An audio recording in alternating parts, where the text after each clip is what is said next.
Hi, I'm Sarah. My parents threw me out at midnight, calling me worthless and a disappointment to the family name. They said I'd never amount to anything, that I was just draining their resources with my silly little projects. What they didn't know was that my silly little project had just hit $2 million in revenue that same week. What they still don't know is what happened when they came crawling back 6 months later, begging for help when their perfect golden child left them with nothing. Tell me, have you ever been called worthless by the people who were supposed to believe in you most? Before we dive in, what time are you watching this and where from? Drop a comment below. I read every single one. Before we jump back in, tell us where you're tuning in from, and if this story touches you, make sure you're subscribed, because tomorrow I've saved something extra special for you. It was 11:47 on a Tuesday night when my father's voice cut through the house like a blade. "Sarah, get down here. Now." I'd been in my childhood bedroom, the same room I'd been renting from them for the past year while building my business. The walls were still covered with my high school achievements, honor roll certificates, debate team photos, college acceptance letters they'd once been so proud of. Now those same accomplishments felt like mockeries hanging there, witnessing what was about to unfold. I walked downstairs in my pajamas and slippers, my laptop still warm in my hands from the Zoom call I'd just finished with investors in Singapore. The living room felt different that night. My mother sat rigidly on the edge of the couch, her arms crossed, her face a mask of disappointment I'd grown too familiar with. My father stood by the fireplace, still in his work clothes, his tie loosened, but his jaw tight. My younger brother Marcus lounged in the recliner, that smug expression I knew so well plastered across his face.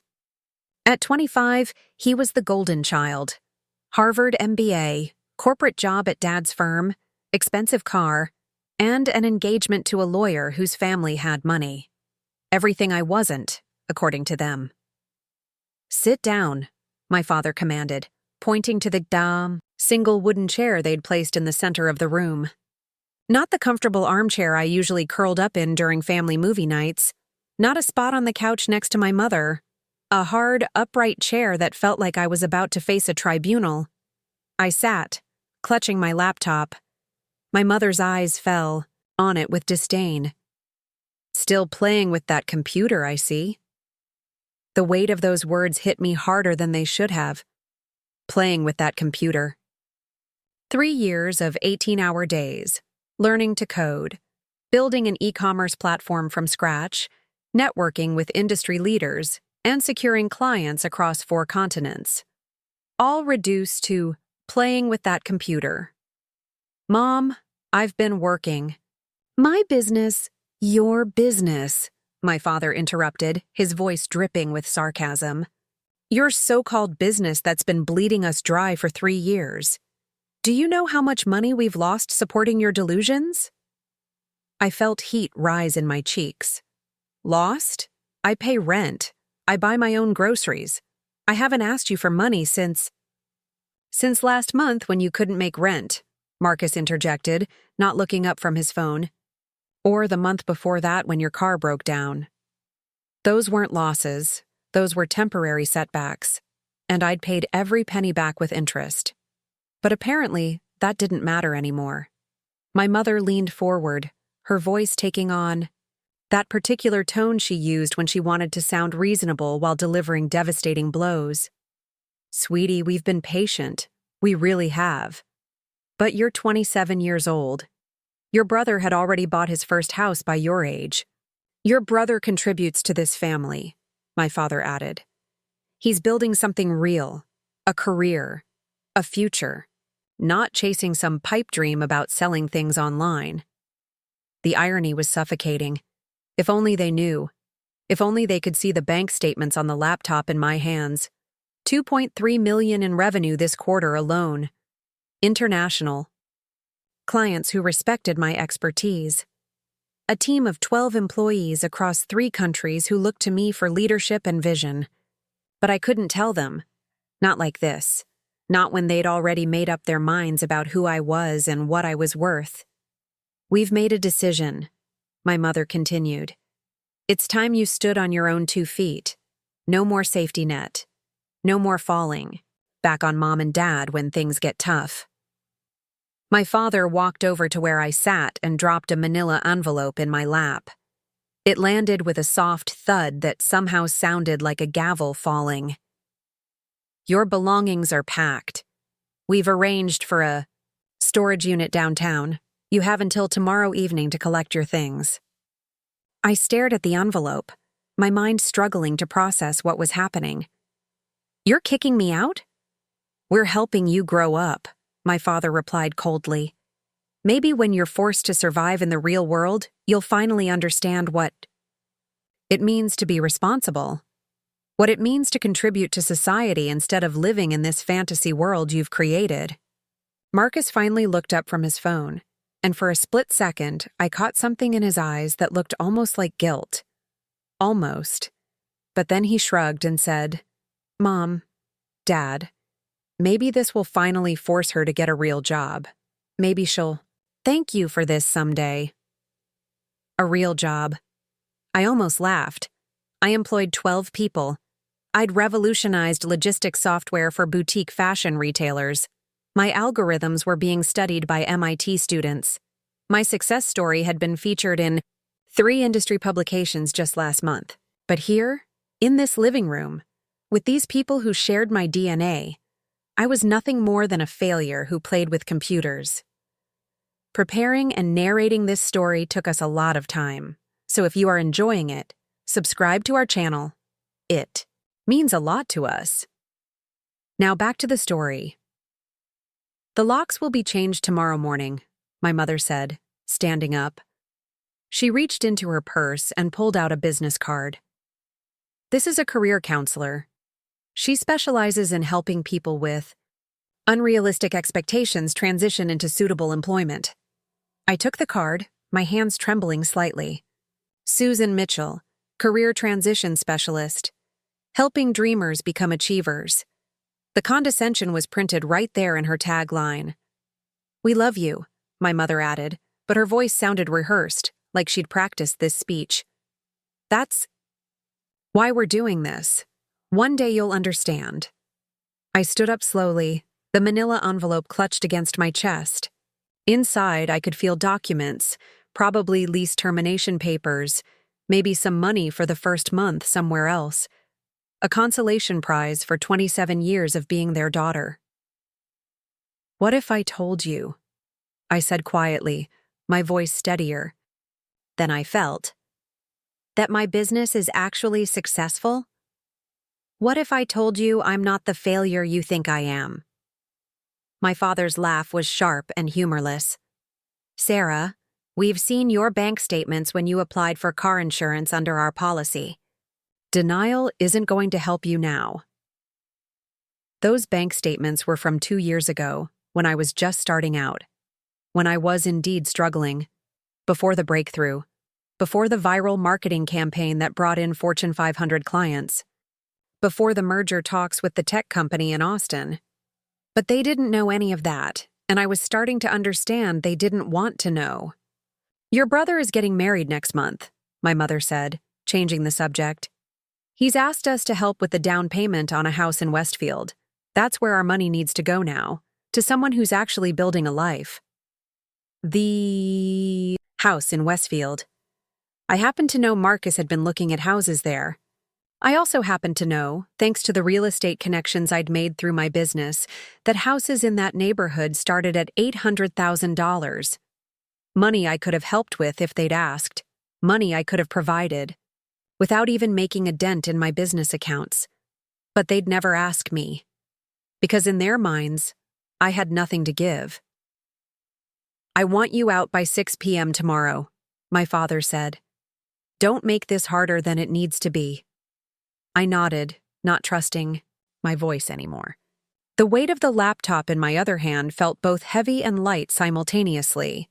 Heavy with the responsibility of running a multi-million-dollar company.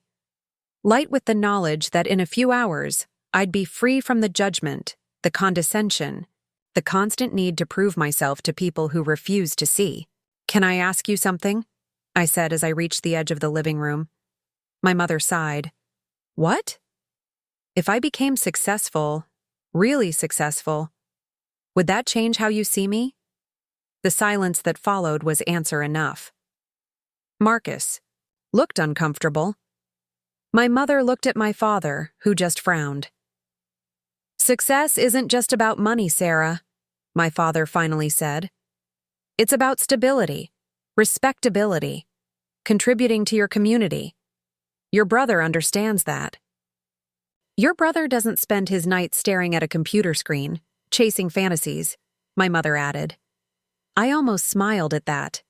My brother spent most of his nights at expensive bars, posting Instagram stories about craft cocktails and networking events. But apparently that was more respectable than building something from nothing. I understand, I said. And for the first time in years, I really did understand. I understood that their love came with conditions. Their approval had a price tag that I could never afford, no matter how much money I made, because it wasn't denominated in currency they recognized. I went upstairs to pack the few things they hadn't already boxed up. My laptop charger, my phone, the small potted succulent my best friend had given me for luck.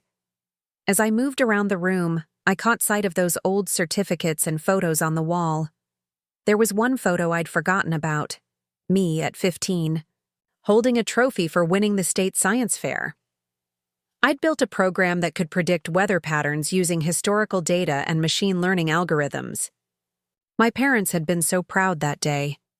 Dad had bought me dinner at the fanciest restaurant in town. Mom had called all her friends. But that was before I'd chosen a path they didn't understand. Before I'd dared to want something bigger than the life they'd planned for me. I left the photo on the wall. That girl with the trophy wasn't the woman I'd become. The woman I'd become didn't need their validation anymore.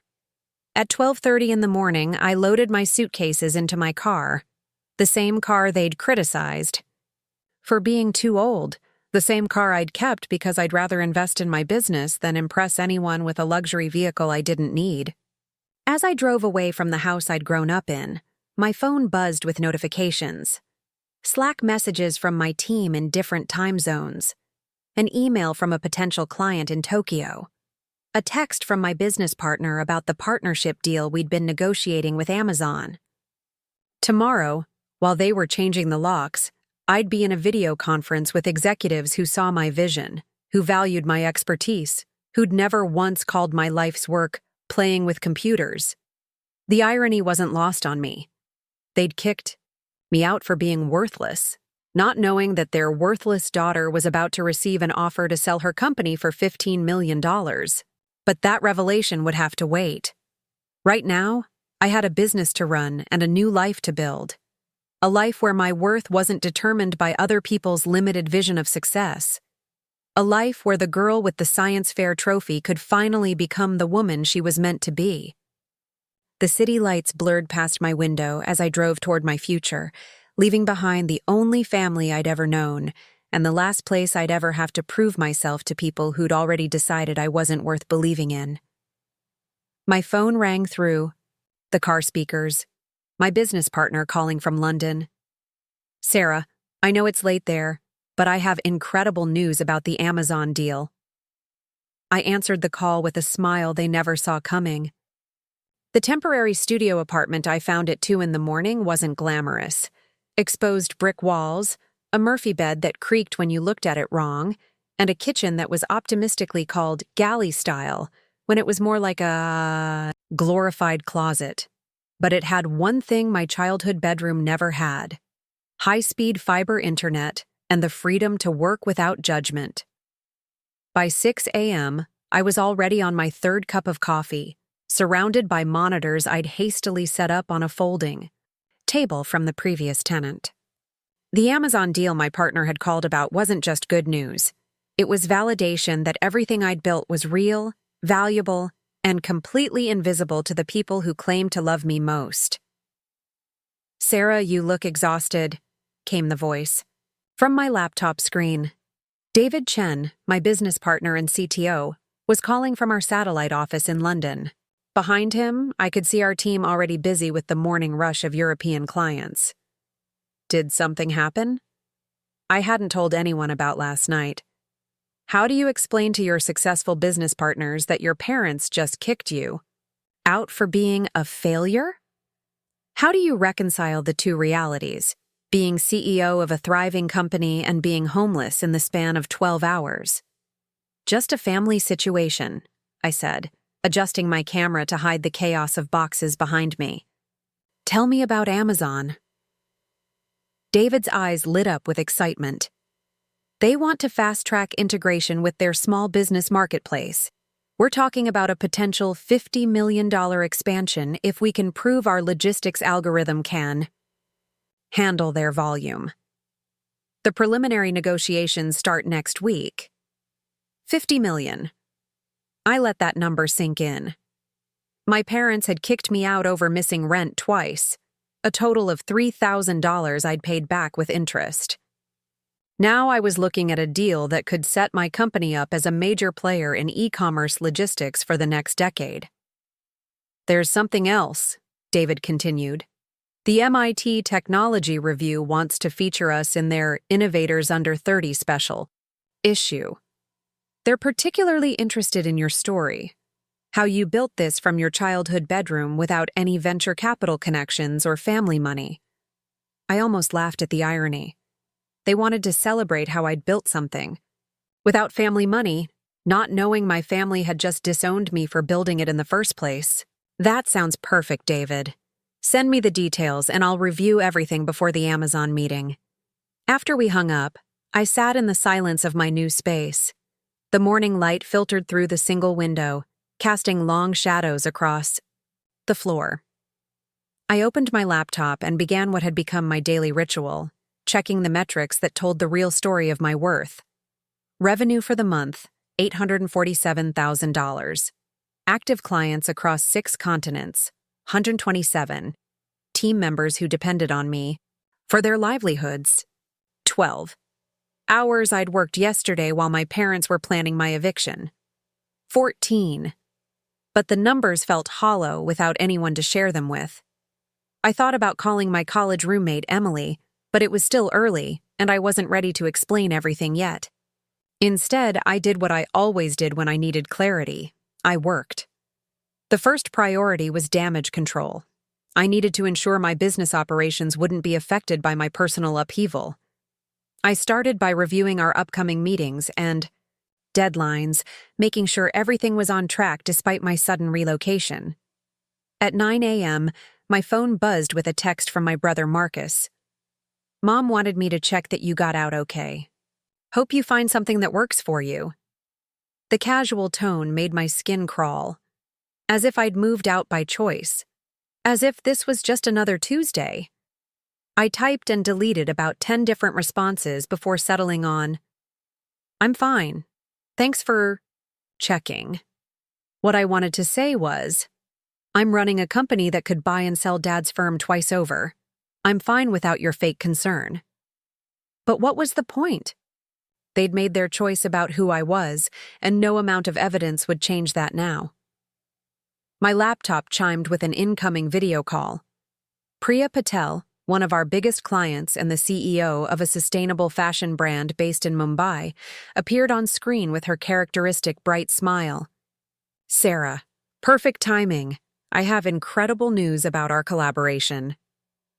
Priya's company had been one of our early adopters, and watching her business grow using our logistics platform had been one of my proudest achievements. We'd reduced her shipping costs by 40% and cut delivery times in half.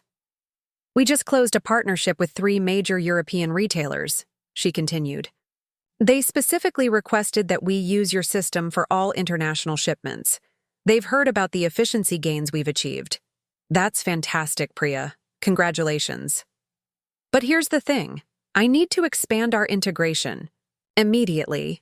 We're talking about processing 5 times our current volume. Can your system handle that kind of scale-up? I pulled up the technical specifications on my second monitor. Absolutely. We designed the architecture to be infinitely scalable. I can have my team implement the necessary adjustments within the week. You're amazing, Sarah. I don't know how you do it.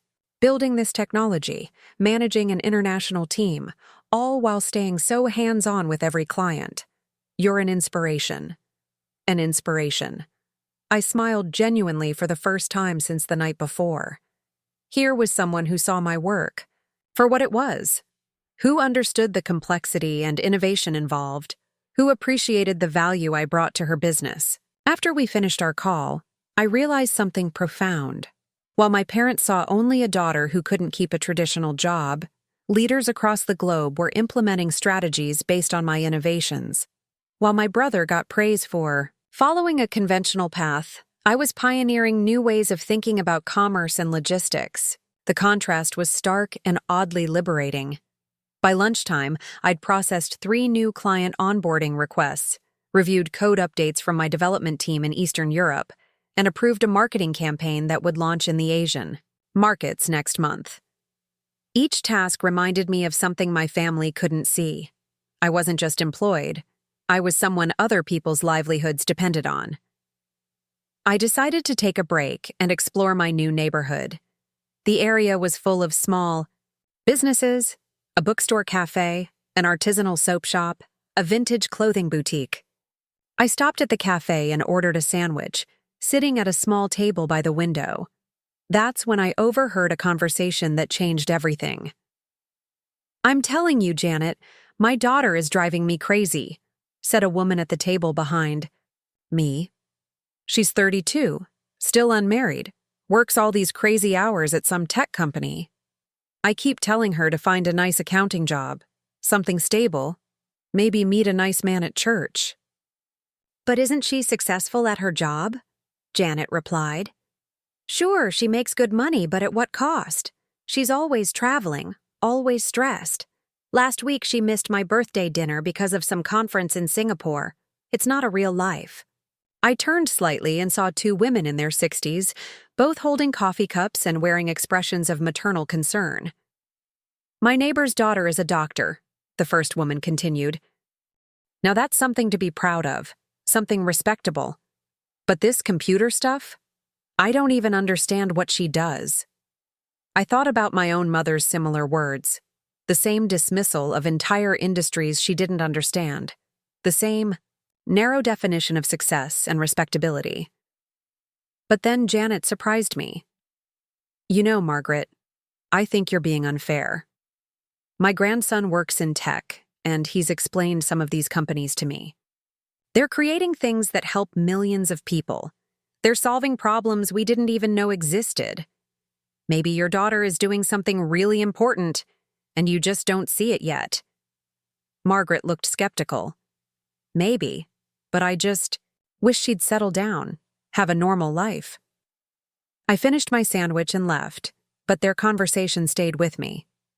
It crystallized something I'd been feeling but couldn't articulate. The problem wasn't that I was unsuccessful.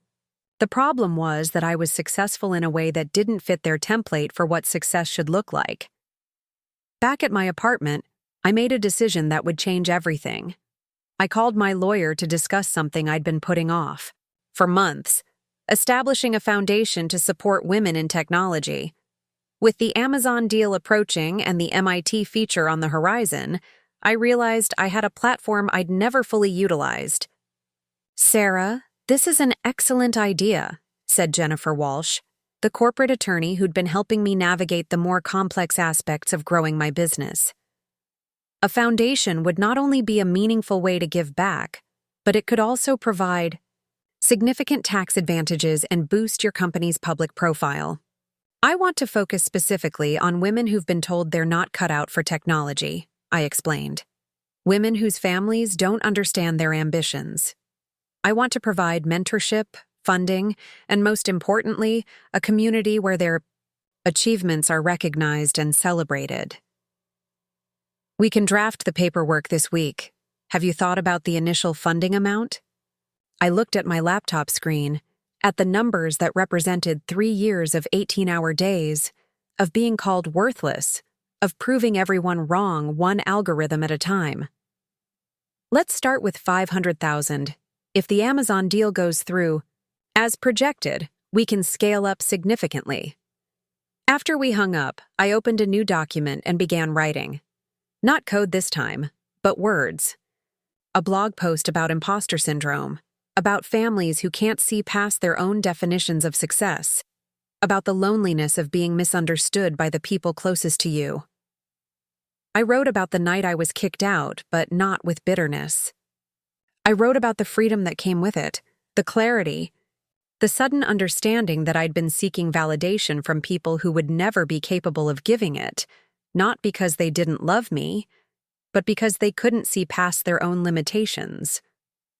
I wrote about the women I'd met through my business, CEOs, engineers, innovators, who'd all faced similar challenges, who'd all been told at some point that they were dreaming too big, working too hard, pursuing something impractical. And I wrote about the moment I realized that their inability to see my worth said nothing about my actual value. The post was personal, vulnerable, and completely different from anything I'd ever shared publicly. But it felt necessary, authentic. I scheduled it to publish the next morning across all my company's platforms. That evening, as I set up the Murphy bed that would be my new reality, my phone rang. An unknown number with my hometown area code. I almost didn't answer. Hello? Sarah? The voice was tentative, female, young. This is Jessica. From high school? We had AP Computer Science together. I remembered Jessica vaguely. Quiet, smart, always sat in the front row. Hi, Jessica. How did you get my number? I found your company online. I've been following your work for years. I needed to call because I heard what happened with your parents. My stomach dropped. You heard? Marcus posted something on Facebook. Not the details, just that you'd moved out to focus on your career priorities. But Sarah, I need you to know something. You inspired me to study engineering. I'm graduating from MIT next month with a double major in computer science and business. I read every interview you've done, every article about your company. You made me believe I could do it too. I sat down hard on the edge of the Murphy bed. I know you don't know me well, Jessica continued, but I wanted you to know that there are people who see what you've built, people who understand that you haven't wasted a single day of your life. And if you ever need anything at all, I'm here. After we hung up, I cried for the first time since leaving my parents' house. But they weren't tears of sadness or loss. They were tears of recognition, of understanding that impact doesn't always come from the people closest to you. Sometimes it comes from strangers who see your work and choose to follow a similar path. The next morning, my blog post went live. My phone started buzzing within hours. Comments, shares, messages from women all over the world sharing their own stories of being underestimated, of families who couldn't see their potential, of the moment they realized their worth wasn't determined by other people's limited vision. By noon, the post had been shared 10,000 times. By evening, it had reached 100,000. The MIT Technology Review reached out to say they wanted to feature not just my business success, but my perspective on family dynamics and the unique challenges women face in tech. 3 podcasts requested interviews. And buried in my overflowing inbox was one email that stopped me cold. The subject line read, "From one underestimated daughter to another." The sender was listed as Caroline Chen, but the email address looked familiar. I opened it with trembling fingers. Dear Sarah, I don't expect you to remember me, but I was your roommate's girlfriend junior year of college. I saw your post and I had to reach out because I need you to know something. Your story isn't just inspirational, it's necessary. I'm sending this from my office at Google, where I'm now a senior executive. Your post reminded me why representation matters, why speaking up matters. But more than that, it reminded me that the people who matter will always find you. Even when family can't see you, the world will. Keep building, keep inspiring, keep proving that worth isn't measured by approval, but by impact. With deepest respect and solidarity, Caroline. P.S. If you're ever looking for strategic partnerships in the mobile space, I'd love to talk business. I read the email 3 times, each time feeling a little more like the woman I was becoming, rather than the daughter I'd been discarded for failing to be. That night, I moved my desk closer to the window. I wanted to see the city lights as I worked, to remember that beyond the walls of childhood homes and narrow family expectations, there's a whole world full of people building, creating, and recognizing excellence wherever they find it. My parents had kicked me out for being worthless. They had no idea they'd simply set me free to discover my actual worth in the eyes of people who mattered. And tomorrow, I had an Amazon deal to close. The Amazon deal closed on a Thursday morning. That changed everything. I was sitting in a glass conference room on the 32nd floor of a downtown high-rise, surrounded by executives in $1,000 suits, and I realized that somewhere between being kicked out for being worthless and signing a $55 million partnership agreement, I'd stopped needing anyone's permission to take up space in the world. "Congratulations, Ms. Williams," said Janet Morrison, Amazon's Director of Strategic Partnerships, as she slid the signed documents across the mahogany table. "We're excited to see what your platform can do at this scale." The irony wasn't lost on me. 6 weeks ago, my father had told me I needed to get a real job. Now I was partnering with one of the world's largest companies to revolutionize how small businesses handle logistics globally. David, who'd flown in from London for the signing, couldn't stop grinning. "Sarah, this is going to change everything. We're looking at expanding the team by at least 30 people in the next quarter alone." As we left the building that afternoon, the city looked different somehow. Brighter, more full of possibility. My phone buzzed with notifications, congratulations from team members, celebration emojis from clients who'd heard the news, interview requests from business publications. Then I saw a notification that made my stomach clench. Marcus Williams had tagged me in a Facebook post. With trembling fingers, I opened it. Proud of my sister Sarah for landing some kind of tech deal. Always knew she'd figure it out eventually. Siblings, just never give up. Family first. The comments below were a mix of congratulations and confusion. People who'd known me since high school asking whether this was the same Sarah who used to fix their computers for free. Former classmates expressing amazement that Sarah Williams from chemistry class was now in business magazines. But it was my mother's comment that stopped me cold. We always believed in her potential. So proud. I stared at those words until they blurred. Always believed in her potential. 6 weeks ago, they'd called my business a delusion and packed my belongings in boxes marked useless stuff. I closed the app without responding and called David instead. "Want to celebrate properly?" I asked. "I know a place." We ended up at a small wine bar in my new neighborhood. As we toasted with glasses of champagne that cost more than my daily budget when I was starting out, David raised a more serious topic. "Sarah, there's something I need to tell you. I got a call yesterday from Forbes. They want to put you on the cover of their Self-Made Millionaires Under 30 issue. Apparently, word about the Amazon deal has leaked, and combined with your blog post last month, you're becoming quite the story." Forbes cover. I took a sip of champagne and let that sink in. What kind of story?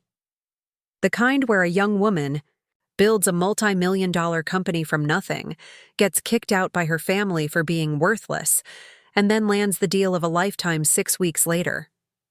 It's pretty compelling narrative. I thought about that narrative, how it would look in print, how my parents would feel when they saw it in the grocery store checkout line. "There's more," David continued. "Sheryl Sandberg's office reached out. She wants to include your story in a keynote she's giving about resilience and entrepreneurship. And MIT asked if you'd be willing to give the commencement address for the engineering school this spring." The magnitude of it all was overwhelming.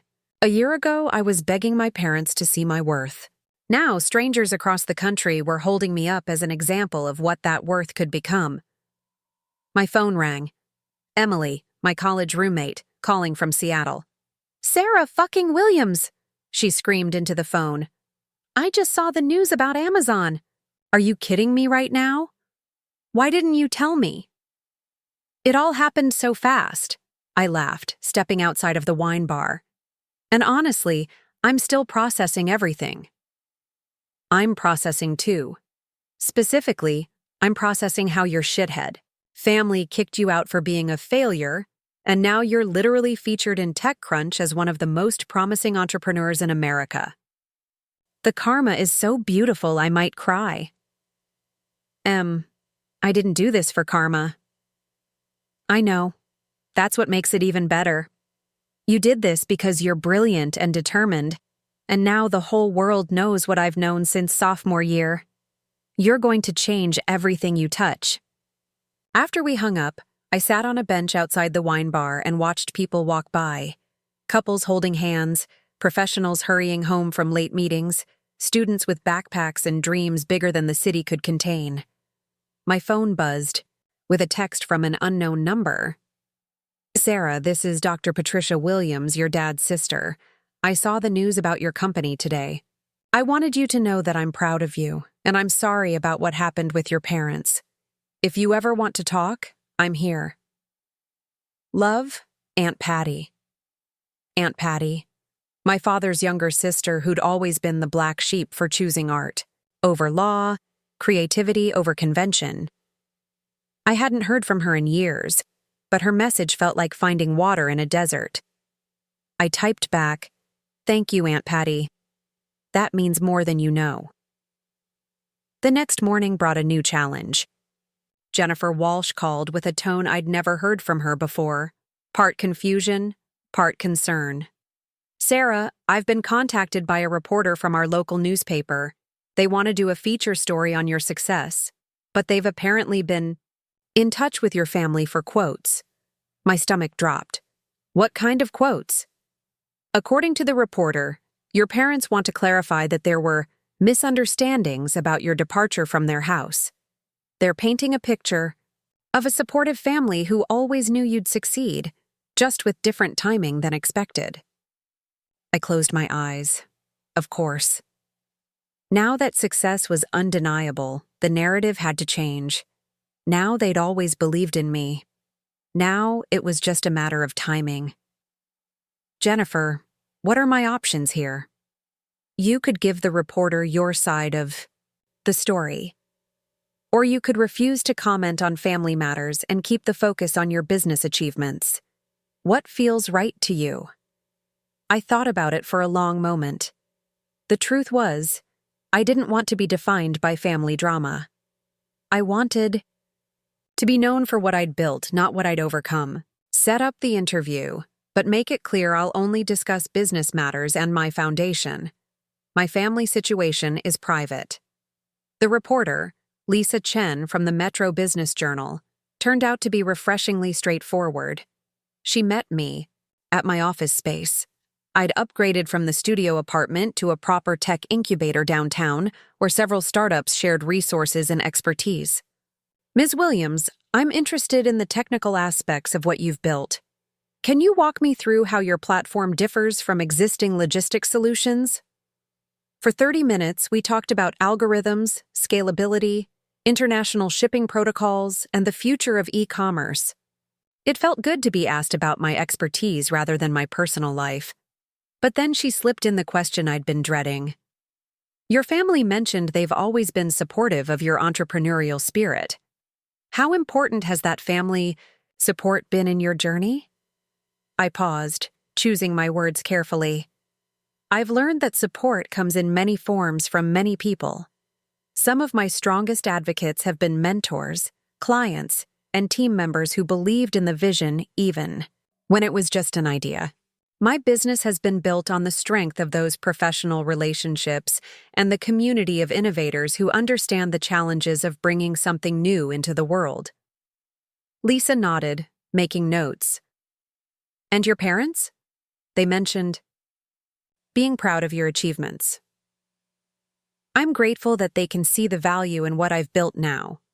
But the most meaningful support has come from people who believed in the potential even before the results were visible. Those are the relationships that sustain you through the difficult phases of growing a business. The article came out the following week with the headline, "Local Tech CEO Revolutionizes E-Commerce Logistics, Lands Major Amazon Partnership." It was fair, focused on my professional achievements, and mentioned family only in passing. But the comments section told a different story. People from my hometown had plenty to say about the Williams family dynamics, most of it supportive of me and critical of parents who'd never appreciated what they had. The week after the article published, my phone rang at 7 a.m. on a Saturday. My mother. I stared at the screen for 3 rings before answering. "Hello, Mom." "Sarah, honey." Her voice had that particular sweetness she used when she wanted something. "I hope you're doing well with all this exciting news about your business." "I'm doing fine, thank you." "Listen, sweetheart. I think there's been some miscommunication about what happened when you moved out. You know how quickly rumors spread in small towns. Your father and I were hoping we could all sit down together, clear the air, maybe have a nice family dinner to celebrate your success." I walked to my kitchen window and looked out at the city waking up. People starting their Saturday mornings, living their own complicated lives, making their own difficult choices about family and forgiveness and self-worth. "Mom, what exactly do you want to clear up?" "Well, people are saying we were unsupportive, that we didn't believe in you." "That's just not true, honey. We always knew you were capable of great things. We just wanted you to be more grounded, more practical in your approach." "More practical? Is that what you call it?" "Sarah, we love you. We've always loved you. And now we can all be proud together of what you've accomplished." There it was. We can all be proud together. As if my success was a family achievement. As if they'd been there through every 18-hour day, every rejection, every moment of doubt when I wondered if I was delusional for believing I could build something meaningful. "Mom, I need to ask you something, and I need you to answer honestly. If my business had failed, if the Amazon deal had never happened, if I'd ended up working at a coffee shop to pay rent, would you be calling me right now?" The silence stretched. So long I thought she'd hung up. "That's not a fair question, Sarah. It's the only question that matters. You're our daughter. We want you in our lives regardless of your success." "Then why did you pack my belongings when I needed you most? Why did you call my work delusional? Why did you change the locks instead of asking how you could help?" Another long pause. When she spoke again, her voice was smaller, more honest than I'd heard in years. "We were scared. Scared you were making a mistake that would hurt you. Scared you were wasting your potential on something that wouldn't work out. We just wanted what was best for you. What you thought was best for me, based on your understanding of what success looks like, but you never asked what success meant to me. Sarah, please, can we just start over? Can we move past this? And be a family again?" I looked around my apartment, at the monitors displaying real-time data from clients around the world, at the framed article from MIT Technology Review, at the acceptance letter for my TED Talk that had arrived yesterday. Mom, I love you. I love Dad and Marcus too. But I can't pretend that what happened didn't fundamentally change how I see our relationship. You made it clear that your love and support were conditional on me fitting into your definition of success. I can't live my life trying to earn something that should be given freely. You're being dramatic.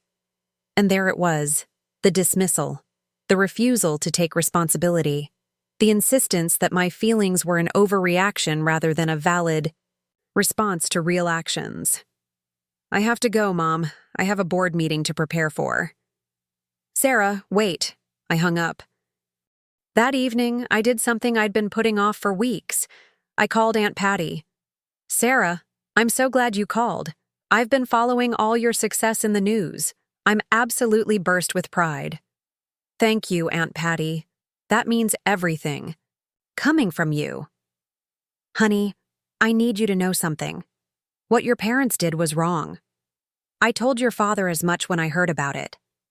Creative people, innovative people, we don't always fit into traditional boxes.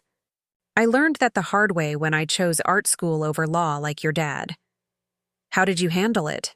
The family pressure? I realized that some people can't see art until it's hanging in a museum. They can't see value in creativity until it's validated by institutions they respect. Your parents couldn't see your business until Amazon validated it for them. It's hard not to be bitter about that. Bitter is easy, honey. Forgiveness is harder, but it's not about them. It's about freeing yourself to move forward without carrying that weight. I don't know if I'm ready for forgiveness yet. And that's okay. Forgiveness doesn't have a timeline. But I hope you know that your worth was never dependent on their approval. What you've built speaks for itself. After we hung up, I opened my laptop and began writing again. This time, not about being underestimated, but about the moment you realize you don't need external validation to know your own value.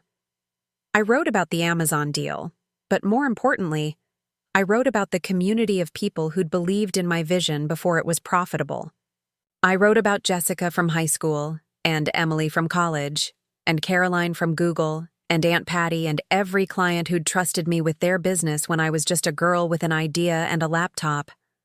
I wrote about redefining family to include the people who see you, believe in you, and support you not because they have to, but because they choose to. The post was shared 15,000 times in the first hour. Among the comments, one stood out. My parents kicked me out for pursuing music.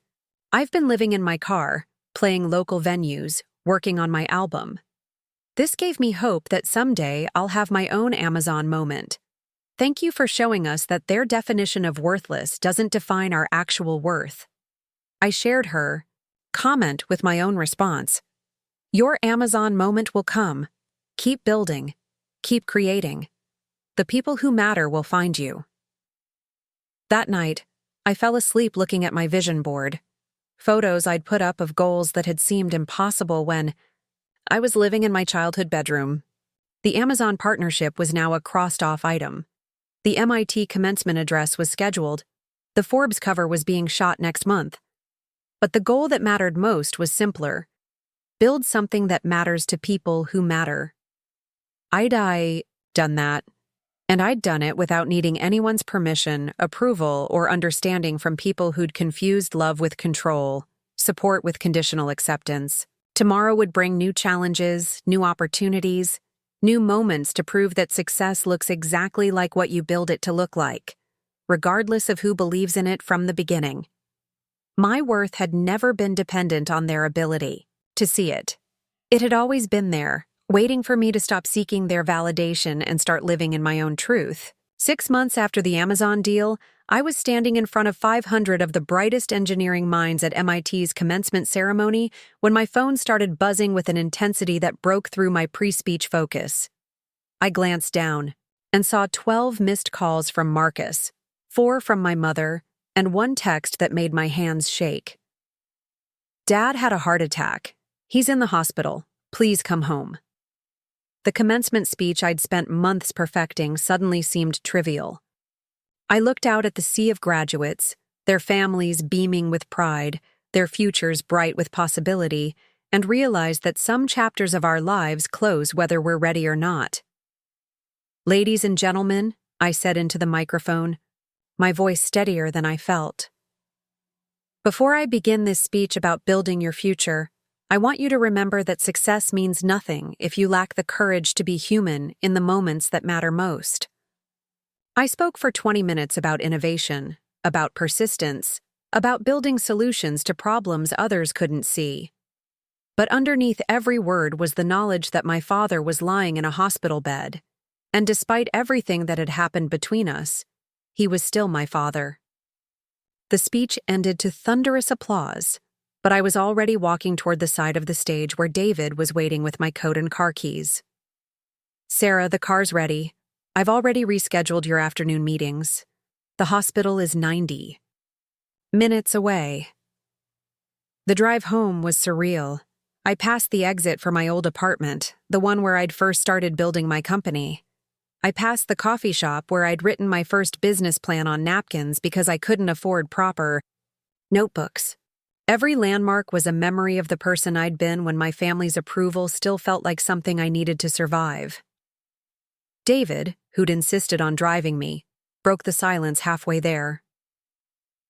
"You know, in all the years we've worked together, you've never really talked about your family. I mean, I knew there was history, but seeing you like this..."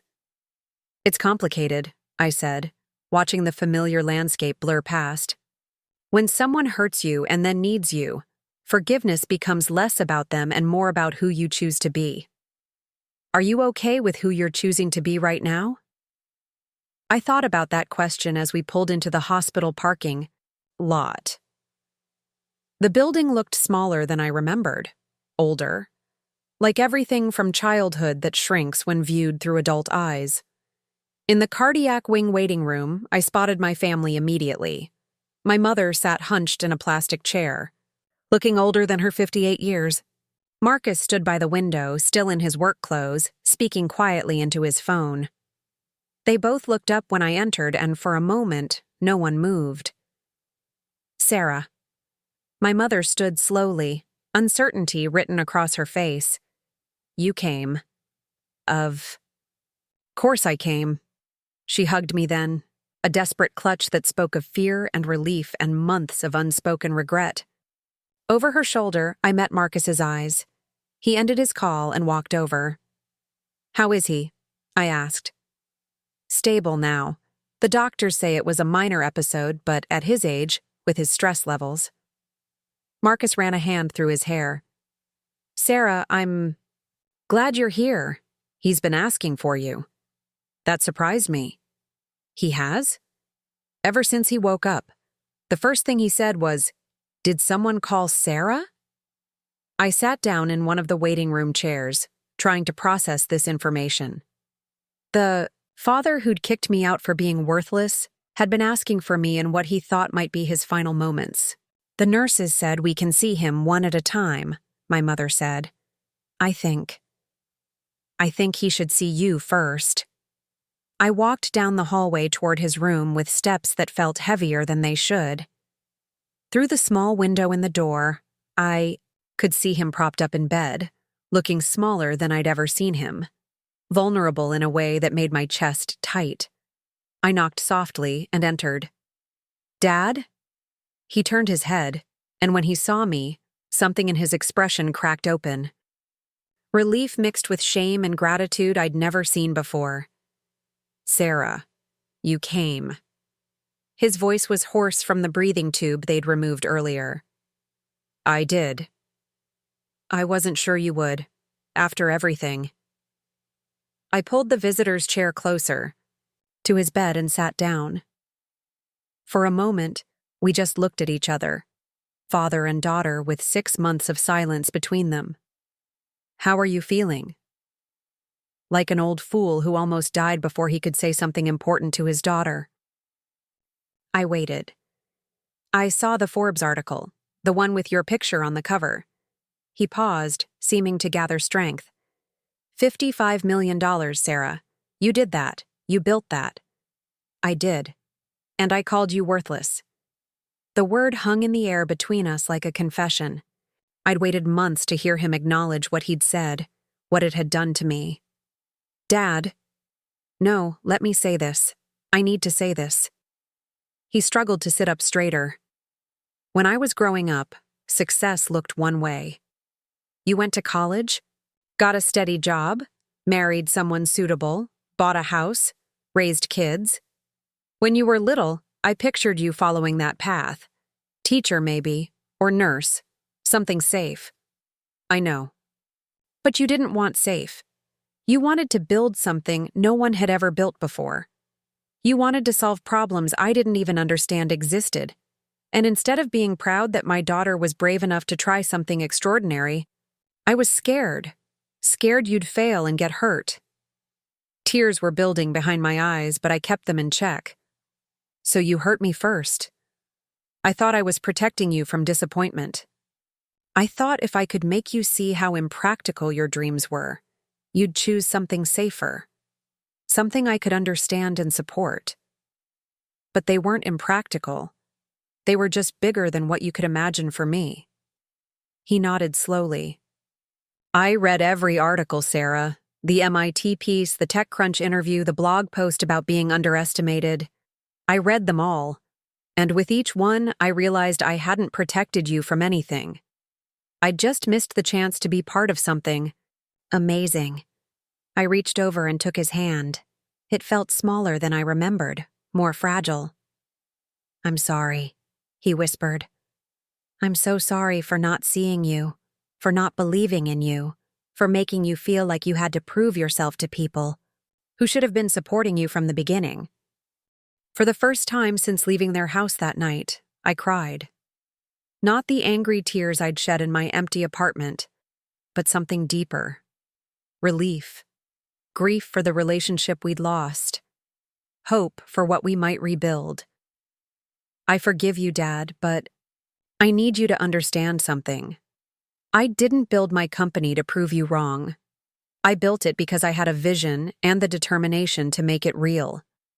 My worth was never dependent on whether you could see it. I know that now. The world saw it before I did. That's my shame to carry. We sat in comfortable silence for a while, just holding hands like we had when I was little and had scraped my knee or had a nightmare. There's something else, he said eventually. I've been thinking about calling you for months, even before this happened. Your mother and we've been going to counseling. That surprised me. Counseling? To understand why we reacted the way we did, why we couldn't support our daughter's dreams, why we equated love with control instead of acceptance. And what did you discover? That we projected our own fears onto you. Your mother always wanted to be a writer, but she was told it wasn't practical, so she became a teacher. I wanted to start my own business, but I was told it was too risky, so I took the safe path in accounting. When we saw you chasing something unconventional, something uncertain, it triggered every regret we'd buried about our own abandoned dreams. So you tried to save me from the disappointment you felt you'd experienced. Except you weren't us. You were brave enough to risk failure for the chance at building something meaningful. We couldn't see that because we'd never had that courage ourselves. A nurse came in to check his vitals, giving us a moment's break in the heavy conversation. After she left, Dad looked at me with something I'd never seen before, genuine admiration.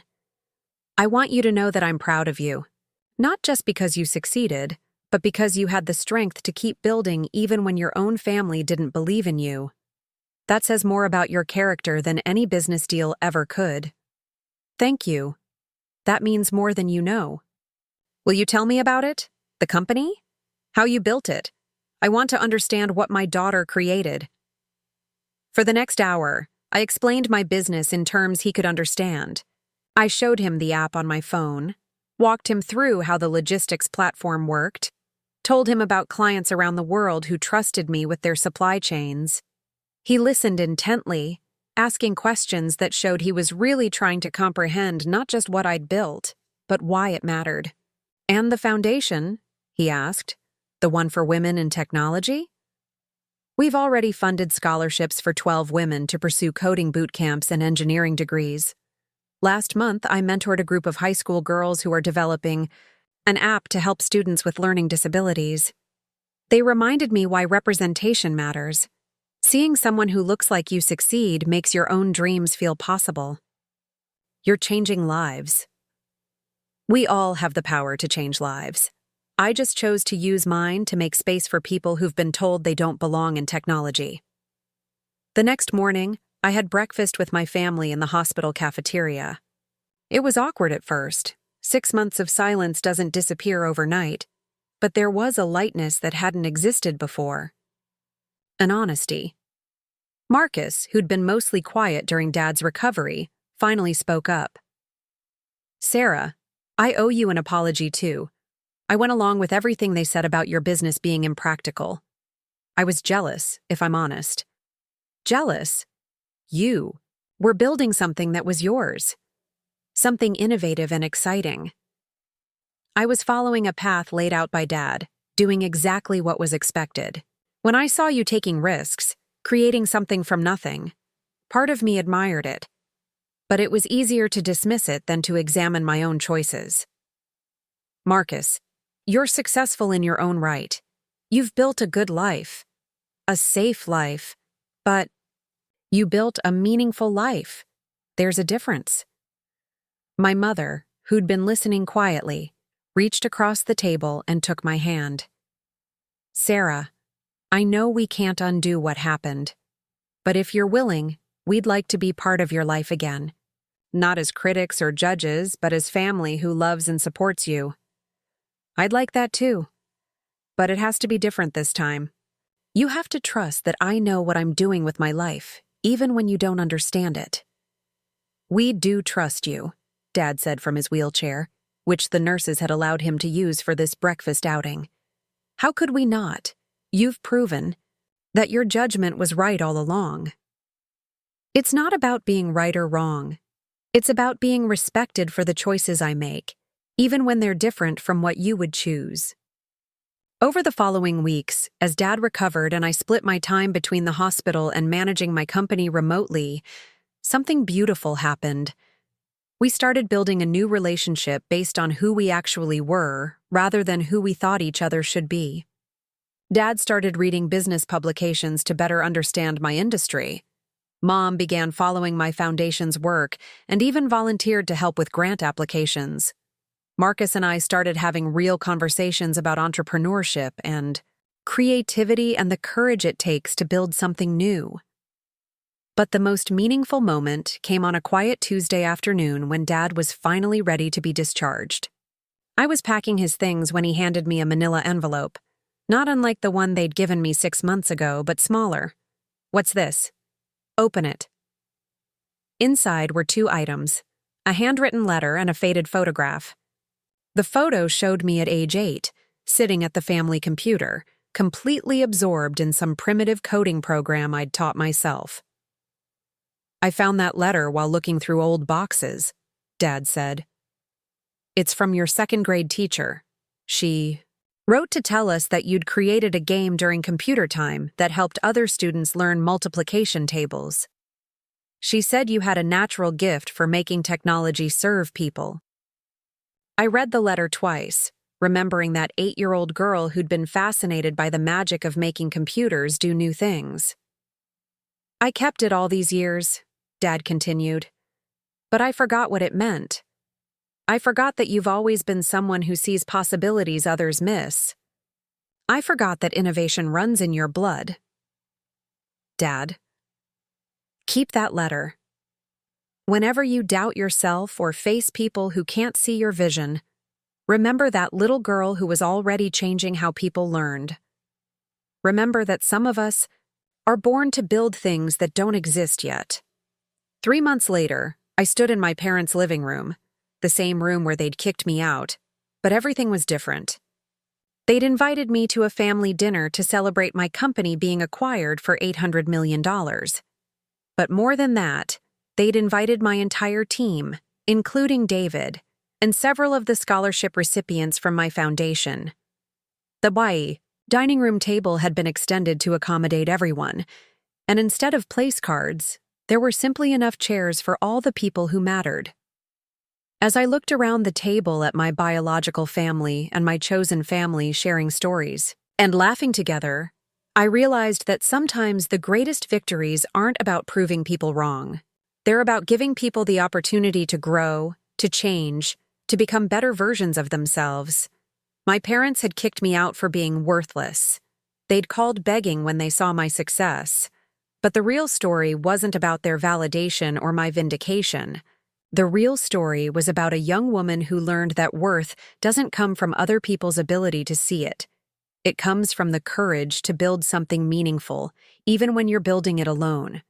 It comes from the strength to keep going when the people closest to you can't imagine your future. And it comes from the wisdom to know that forgiveness doesn't mean forgetting, but it can mean choosing love over bitterness. As dinner wound down and people began sharing toasts, I stood up with my wine glass in hand. "I want to say something," I began, looking around the table at all the faces that had shaped my journey.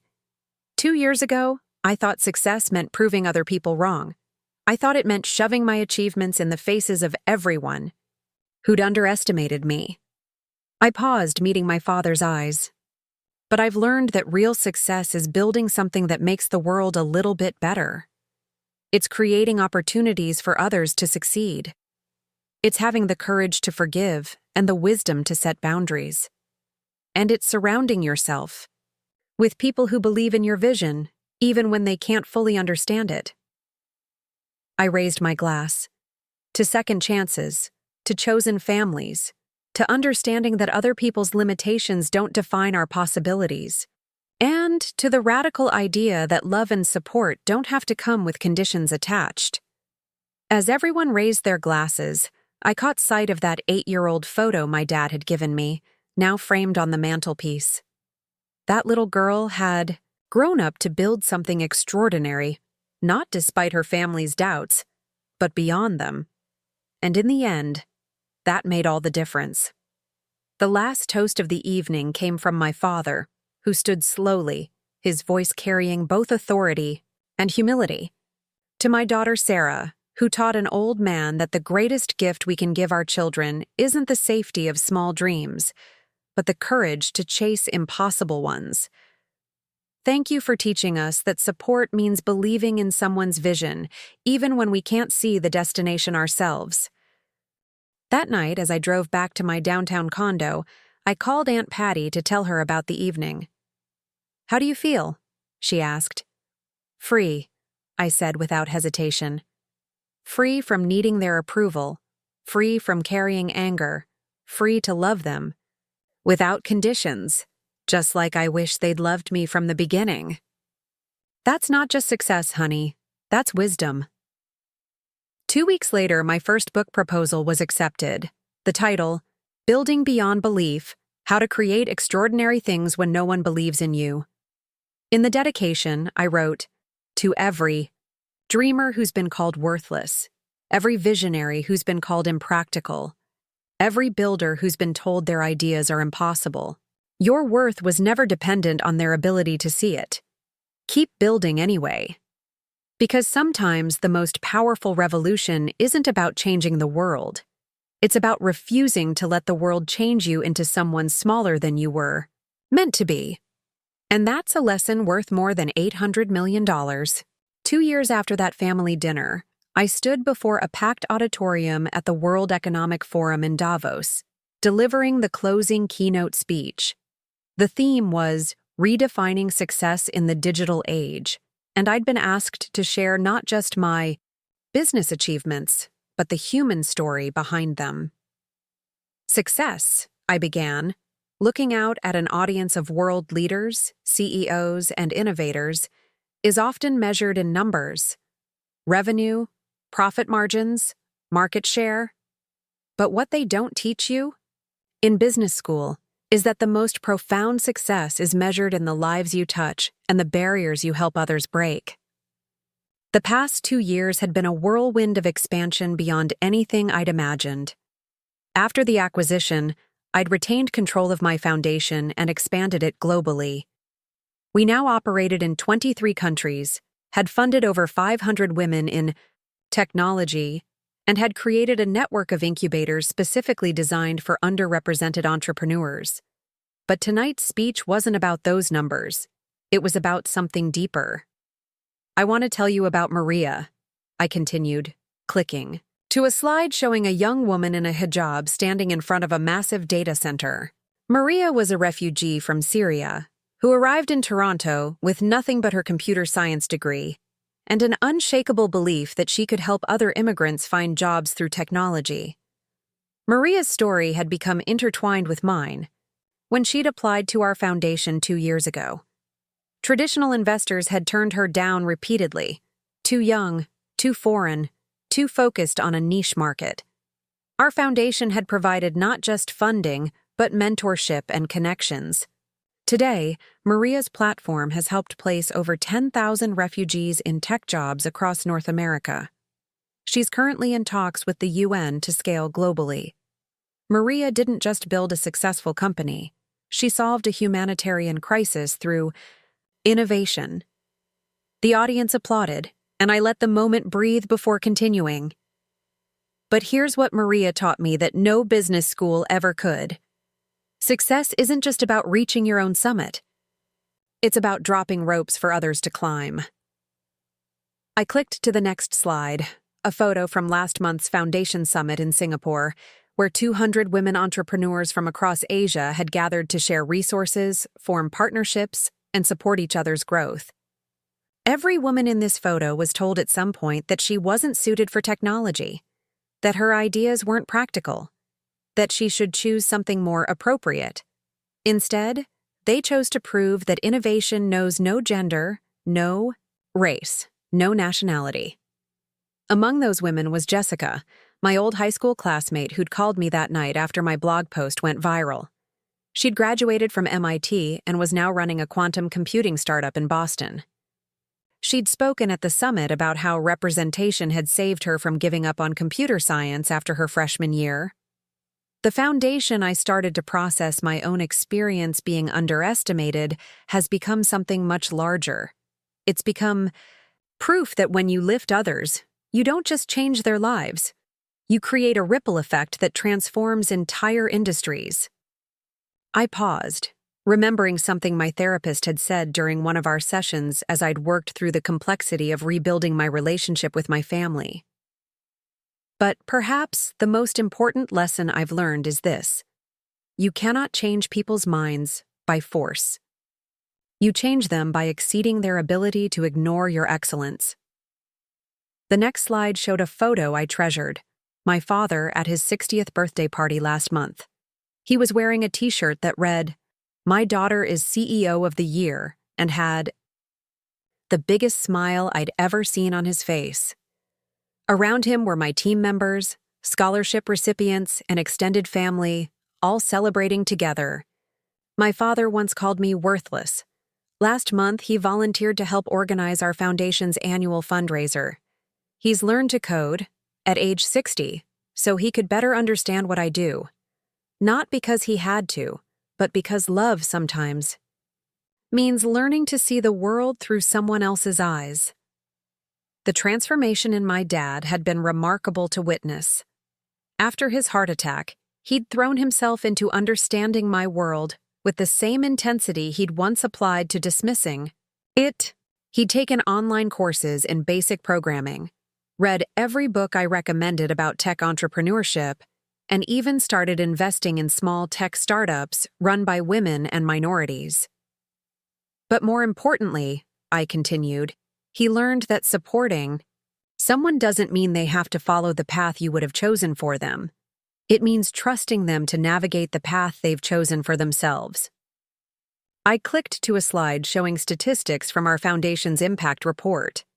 89% of our scholarship recipients had completed their programs. 76% had found employment in tech within 6 months. 43% had started their own companies. 12% had been acquired or gone public. 100% were now mentoring other women in technology. These numbers represent lives changed, barriers broken, and possibilities realized. But they also represent something else: the multiplication of belief. When someone believes in you, you're more likely to believe in yourself. And when you believe in yourself, you're more likely to take the risks necessary for extraordinary achievement. The audience was completely silent now, hanging on every word. I want to close with a challenge. Look around this room. We represent enormous privilege, resources, and influence. We have the power to change whose ideas get heard, whose innovations get funded, whose potential gets recognized. I thought about the conversation I'd had with my mother just yesterday. She'd called to tell me about a young woman she'd met at the grocery store. a single mother studying computer science online while working 2 jobs. Mom had given her my foundation's information and had even offered to babysit so the woman could attend coding boot camp sessions. My mother, who once worried that my ambitions were too bold, now volunteers as a literacy tutor specifically for women learning to code. She says it's her way of supporting all the daughters who didn't have what she thought was practical support, but who had something more valuable, unshakable self-belief. I clicked to the final slide, a photo of me at 8 years old, the same one my father had shown me in the hospital, sitting at that ancient computer, completely absorbed in creating something new. That little girl didn't know she was building the foundation for a multi-million-dollar company. She wasn't thinking about proving anyone wrong or changing the world. She just wanted to make something cool that helped other people. I looked directly into the camera that was broadcasting this speech to millions around the world. To every person watching this who has been called worthless, impractical, or too ambitious, your worth was never determined by other people's limited vision. To every parent struggling to understand their child's unconventional dreams, support doesn't mean agreement. It means trust. The applause was thunderous, but what moved me most were the individual faces I could see. A young woman in the front row wiping away tears, an older man nodding with recognition, a teenager in the balcony recording on her phone with eyes bright with possibility. After the speech, I was approached by dozens of people sharing their own stories. But one conversation stood out. A woman in her 40s, elegantly dressed with silver-streaked hair, approached me with a teenage girl beside her. "Ms. Williams," she said, "I'm Dr. Elena Vasquez, and this is my daughter, Sophia. I wanted to thank you because your story helped me understand something crucial." She turned to her daughter, who was holding a laptop covered in coding stickers. "Sophia wants to drop out of high school to join a tech startup that offered her a position based on an app she developed. As a doctor, my instinct was to insist she finish her traditional education first." The teenager looked nervous but determined. "But then I heard your speech last year about non-traditional paths to success. I realized I was trying to force my daughter into a mold that might break her spirit. So we compromised. She's completing high school online while working with the startup part-time." Sophia smiled. "Mom even learned Python so we could work on side projects together. She's actually really good at debugging." Dr. Vasquez laughed. "Who knew medical training would transfer to finding coding errors? The point is, your story didn't just inspire Sophia, it educated me. It taught me that supporting our children means expanding our definition of success to include their vision, not just our own." 3 hours later, I was in my hotel room, preparing for my flight back to New York, when my phone rang. "Marcus." "Sarah, I just watched your speech online. I'm calling because I wanted you to know that I quit my job today." "You what?" "I'm starting my own consulting firm, specializing in helping traditional companies transition to sustainable business practices. It's risky, it's uncertain, and I have no idea if it'll work." I sat down on the edge of the bed, smiling. "What changed your mind?" "Watching you build something from nothing changed everything. You showed me that safety isn't the same as satisfaction. I've been playing it safe for so long that I forgot I had other options." "How are Mom and Dad taking it?" "Actually, better than I expected. Dad said, and I quote, 'Your sister taught me that sometimes the biggest risk is not taking any risks. At all.' We talked for another hour about his business plan, the challenges he anticipated, and how my experience might help him navigate the early stages of entrepreneurship. It struck me how different this conversation was from any we'd had before. No competition, no judgment, just family supporting family's dreams. The flight back to New York gave me time to reflect on how much had changed.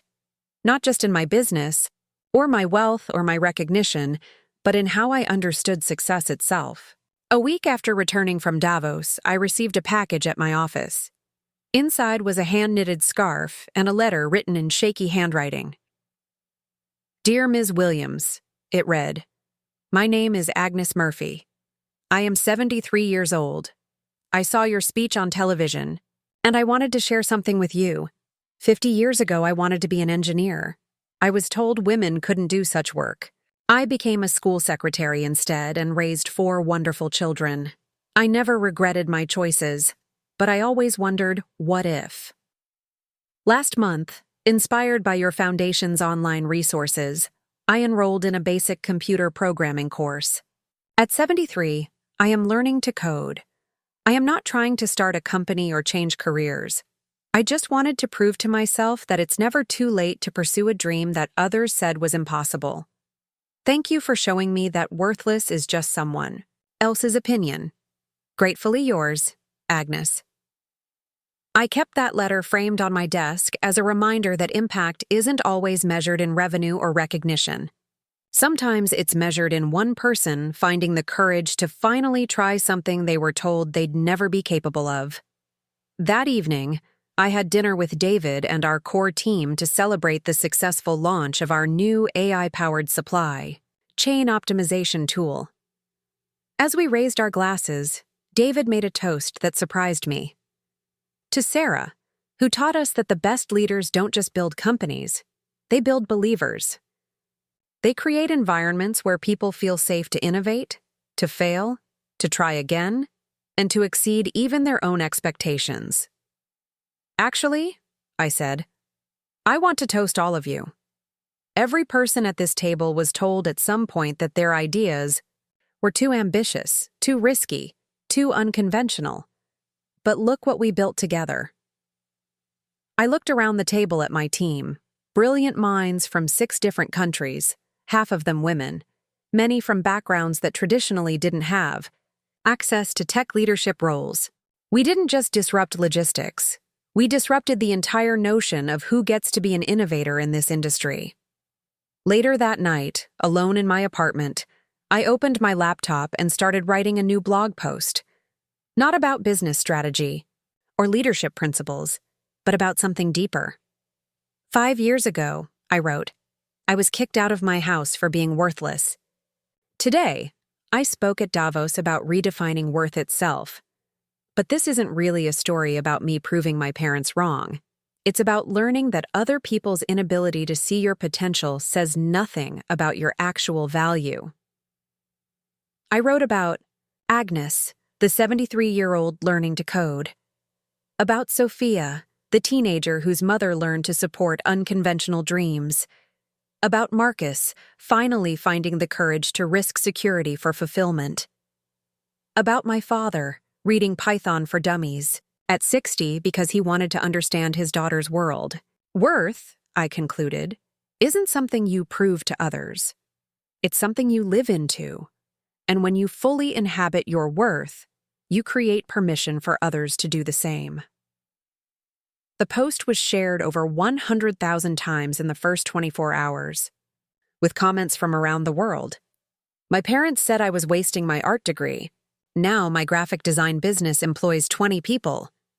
I was told I'd never succeed because English isn't my first language. Now I run 3 successful restaurants and am writing a cookbook. My family said pursuing music was impractical. Last week, I sold my first song to a major label. But my favorite comment came from someone who simply wrote, "Thank you for reminding me that the people who love us sometimes need time to learn how to love us properly."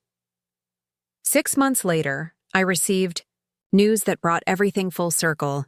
The Williams Family Foundation, yes, my parents had started their own foundation, had awarded its first grant to a young woman developing assistive technology for people with disabilities.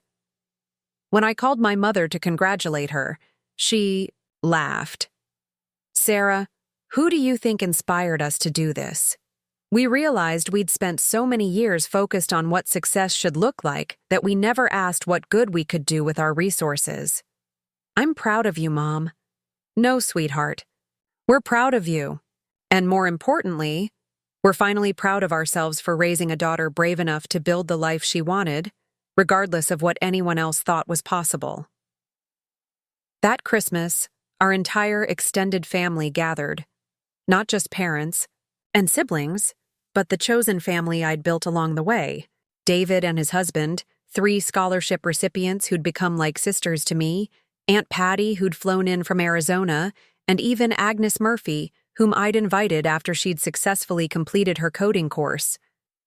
As I looked around the living room, the same room where I'd been told I was worthless and handed that manila envelope, I realized something profound. The greatest success wasn't that I'd proven them wrong. It was that I'd given them the opportunity to grow beyond their limitations, just as they'd unknowingly given me the motivation to grow beyond mine. We'd all learned that love sometimes means having the courage to let people become who they're meant to be, even when it looks nothing like what you'd planned for them. And sometimes, the most profound victories happen not when you conquer your critics, but when you transform them into advocates, not through force or resentment, but through the simple act of living so authentically and successfully that denial becomes impossible. My father, now 62 and running his third 5K since his heart attack, raised a glass that evening and made the final toast of the night. To my daughter Sarah, who taught our family that the courage to be misunderstood today is the foundation of being celebrated tomorrow. And to everyone in this room who chose to build bridges instead of walls, even when walls felt safer. As 2024 drew to a close, I realized that the young woman who'd been thrown out for chasing unrealistic dreams had now helped thousands of others chase their own impossible goals. But more than that, I'd learned that true success isn't about proving you were right all along. It's about creating a world where more people get to be right about their own potential. And that's worth more than any acquisition, any award, or any amount of money could ever be. The 8-year-old girl with the trophy would be proud of the woman she became, not because she got rich or famous, but because she never stopped believing that building something beautiful was worth the risk of being misunderstood by people who loved her but couldn't see her clearly, and in the end, that made all the difference. Up next, you've got 2 more standout stories right on your screen. If this one hit the mark, you won't want to pass these up. Just click and check them out. And don't forget to subscribe and turn on the notification bell so you don't miss any upload from us.